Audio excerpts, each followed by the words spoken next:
தாய் தமிழ் உறவுகளுக்கு வணக்கம். நள்ளிரவில் பதவியை ராஜினாமா செய்தனர் என்ற தலைப்பில் இந்த காணொளியை காண்கிறோம். நள்ளிரவில் பதவியை ராஜினாமா செய்தனர் என்ற தலைப்பில் இந்த காணொளியை நாம் காண்கிறோம். அதிமுகவில் செங்கோட்டையன் கலகத்தை ஏற்படுத்தியுள்ளார். எடப்பாடி பழனிசாமிக்கு எதிராக கழக கொடி தூக்கியுள்ளார். எடப்பாடி பழனிசாமிக்கு கெடு விதித்துள்ளார். இந்த சூழ்நிலையில் செங்கோட்டையன் பதவி பறிக்கப்பட்டுள்ளது.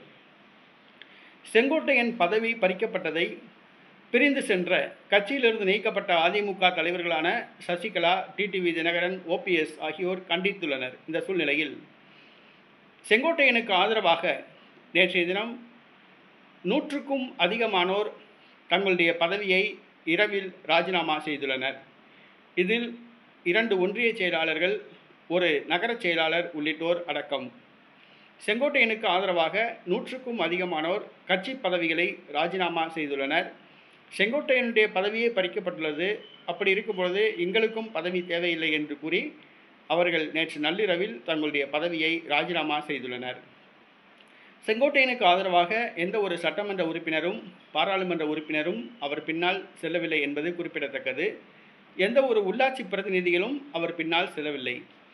அவருடைய ஆதரவாளர்கள், கட்சியில் இருக்கின்றவர்கள் 100க்கும் அதிகமானோர் தங்களுடைய பதவிகளை நேற்று ராஜினாமா செய்து கடிதத்தை எடப்பாடி பழனிசாமிக்கு அனுப்பியுள்ளனர். செங்கோட்டையன் பக்கம் சென்றுள்ளவர்கள் செங்கோட்டையன் தலைமையில் விரைவில் அவர்கள் தனி அணியாக உருவாகலாம் அல்லது திமுகவில் இணையலாம் என்று கூறப்படுகிறது. அதிமுகவை பொறுத்தவரை எடப்பாடி பழனிசாமி தான்.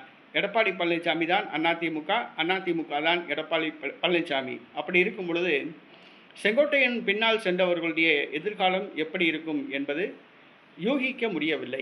செங்கோட்டையன் மீண்டும் எடப்பாடி பக்கம் திரும்புவாரா அல்லது சசிகலா பக்கம் செல்வாரா, திமுக பக்கம் செல்வாரா, விஜய் பக்கம் செல்வாரா என்பது தெரியவில்லை. பொறுத்திருந்து பார்ப்போம்.